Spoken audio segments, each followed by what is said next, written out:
Change narration, উক্তি পরিবর্তন।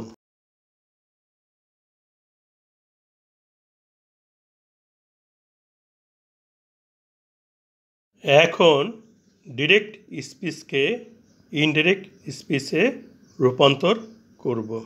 Reporting ভার্বের সাবজেক্ট হি আছে, হি বসবে। রিপোর্টিং ভার্বটি পরিবর্তন করার পূর্বে রিপোর্টেড স্পিচে কী ধরনের সেন্টেন্স আছে জানতে হবে। রিপোর্টেড স্পিচটি হচ্ছে রেসপেক্ট ইয়োর টিচার্স। তোমার শিক্ষকদেরকে সম্মান করো। এই বাক্যে সম্মান করো ক্রিয়াপদ, ইংরাজি রেসপেক্ট, ভার্ব। কে সম্মান করবে? তুমি, ইউ। সাবজেক্ট ইউ উজ্জ আছে। সাবজেক্ট ইউ উজ্জ থাকায় এটি ইম্পারেটিভ সেন্টেন্স। ইম্পারেটিভ সেন্টেন্সের পরিবর্তনের নিয়ম সম্বন্ধে জানব। রিপোর্টেড স্পিচটি ইম্পারেটিভ সেন্টেন্স হওয়ায় রিপোর্টিং ভার্বটি পরিবর্তিত হয়ে রিকোয়েস্ট, ওয়ার্ডার, অ্যাডভাইস বা টেল বসতে পারে। রিকোয়েস্ট অর্থ অনুরোধ করা, প্রেজেন্ট ফর্ম বা verb one. Requested past form বা ভার্ব টু। অর্ডার আদেশ করা, প্রেজেন্ট ফর্ম বা verb one. Ordered past form বা ভার্ব টু। অ্যাডভাইস অর্থ উপদেশ দেওয়া, প্রেজেন্ট ফর্ম বা verb one. Advised past form বা ভার্ব টু।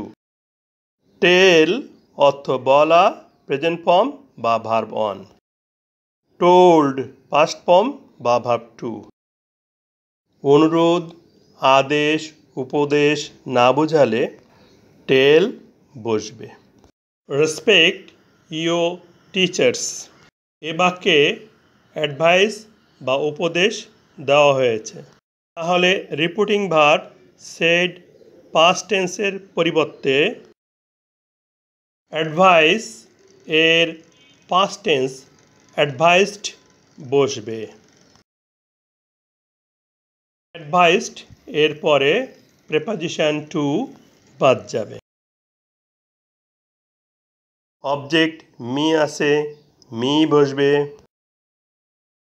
ইনভার্টেড কমা বা কমা কোটেশন উঠে গিয়ে ইম্পারেটিভ সেন্টেন্স এ প্রিন্সিপাল ভার্বের পূর্বে ইনফিনিটিভ টু বসবে। ইনফিনিটিভ টু এর পরে ভার্বের প্রেজেন্ট ফর্ম রেসপেক্ট বসবে। রিপোর্টেড স্পিচে ইও আছে। You second person.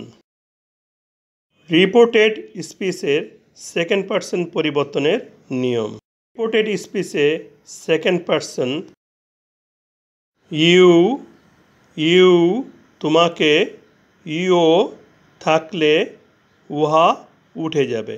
সে স্থানে রিপোর্টিং ভার্বের অবজেক্ট এসে বসবে।